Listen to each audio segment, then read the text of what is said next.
முருகன் பக்தர்கள் அனைவருக்கும் அன்பு வணக்கங்கள். என் அன்பு குழந்தையே, நீ வாழ வேண்டும் என்று நினைக்கும் உன்னுடைய துணைக்கு இப்பொழுதுதான் புத்தி வந்து உள்ளது தங்கமே. இத்தனை நாட்களாக உன் பேச்சை கேட்காமல் யாரோ பேச்சை கேட்டு உன்னை மிகவும் திட்டிக் கொண்டும் அடித்து கொண்டும் இருந்தார். ஆனால் இப்பொழுது அவருக்கு புத்தி வந்துவிட்டது தங்கமே. நான் செய்த தவறை அனைத்துமே உணர்ந்துவிட்டு உன்னுடன் தான் வாழ வேண்டும் என்ற ஒரு தீர்க்கமான முடிவை எடுத்து விட்டார் தங்கமே. நீ அவருடன் வாழ வேண்டும் என்று இத்தனை நாட்களாக நினைத்து கொண்டு இருந்தாலும் நீங்கள் சேர்ந்தே இருந்தாலும் உங்களுக்குள் பிரச்சனைகள் வந்து கொண்டே இருந்தது.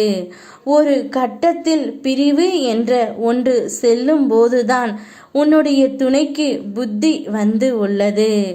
இத்தனை நாட்களாக நாம் இவ்வளவு தவறை செய்து விட்டோமோ, என் துணையை நான் இவ்வளவு கஷ்டப்படுத்தி விட்டேனா?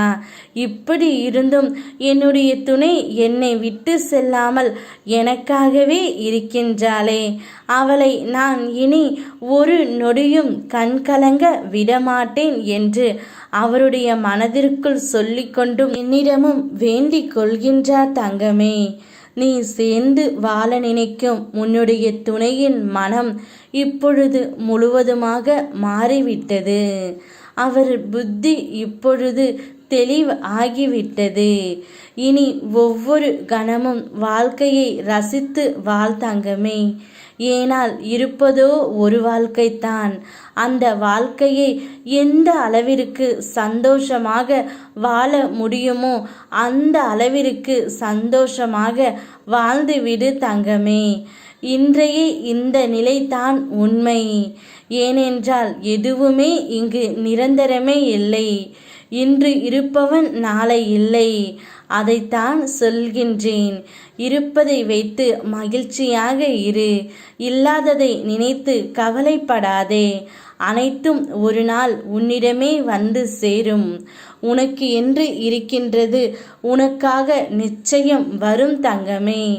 உனக்கு என்று இல்லாதது நீ எத்தனை தடவை முயற்சி செய்தாலும் அது உன்னிடத்தில் வராது. அதனால் தான் சொல்கின்றேன், இருப்பதை வைத்து சந்தோஷமாக வாழ். வாழ்க்கை ஒரு முறைதான். நீ வாழ்ந்த நாட்களை திரும்பி பாரு. எவ்வளவு சந்தோஷம் இருக்கின்றது என்று உனக்கே தெரியும். நிச்சயம் நீயும் உன் துணையும் நன்றாக சேர்ந்து வாழ்வீர்கள். இது என்னுடைய ஜெய வாக்கு. ஆம் இருக்க பயமேன். ஓம் முருகா.